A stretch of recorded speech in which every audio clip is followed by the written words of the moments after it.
이처럼 전세자금 대출을 받고는 집을 산 편법 대출을 가려내기 위해 금융당국도 당장 이번 주 중에 조사에 나설 방침입니다. 이 내용 경제부 강혜지 기자와 얘기 나눠보겠습니다. 자, 강 기자. 일단 금융당국이 이번 주 중으로 현장 점검 나선다고 예고를 했다고요? 네, 그렇습니다. 문제로 지목된 전세자금 대출과 개인사업자 대출 등이 빠르게 증가한 은행들이 일단 점검 대상에 올랐습니다. 일단은 금융감독원이 은행권 또 대출 규모가 큰 주요 시중은행을 위주로 본점을 검사할 예정인데요.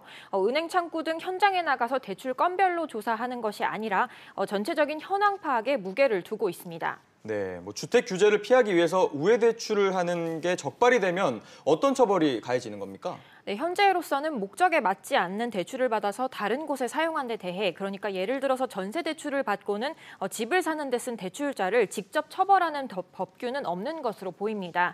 금융당국은 시장 파악을 하기도 전에 개별 대출자 또는 은행권 제재 방안이 거론되는 데 대해서 매우 부담스러워하는 분위기인데요. 다만 점검 결과 투기를 목적으로 했고 또 대출의 위법성이 명확한 사례에 대해서는 대출 자금을 회수할 수 있다는 입장입니다. 또 이렇게 우회 대출이 일어나는 과정에서 은행 임직원이 잘못한 점이 밝혀진다면 그에 대해서도 제재 등으로 책임을 물을 방침입니다. 네, 강 기자. 그런데 우회 대출인지 여부를 가려내기도 좀 쉽지 않을 것 같고 거기다가 이 가계 대출이나 이 전세 대출 그리고 사업자 대출을 무조건 규제하면은 좀 어려움이 있지 않을까요? 네, 그렇습니다. 오늘 최종구 금융위원장도 이에 대해서 고민을 드러냈습니다. 최 위원장은 전세 자금을 빌려서 주택을 사는 등 국토부가 제기한 사례들이 실제 있는지 알아보겠다면서도 그런 현상이 있다고 해서 무조건 전세 대출을 규제할 수는 없다고 밝혔습니다. 또 우선 현상을 먼저 파악을 하고 대책을 마련하겠다면서 다소 신중한 태도를 보였습니다.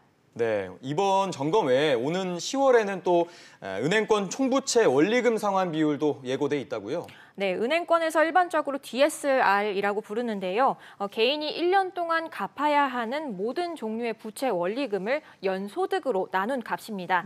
현재 은행들은 자율적으로 고 DSR 가이드라인을 정해서 건전성을 관리하고 있습니다. 현재 주요 시중은행을 중심으로 고 DSR로 분류되는 기준이 100% 안팎입니다.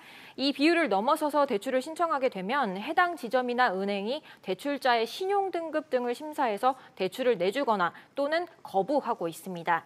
지금은 은행 자율적으로 시행을 하고 있는 이 DSR 기준을 10월부터는 감독당국이 지표로 관리해서 대출을 직접 제한하겠다는 건데요.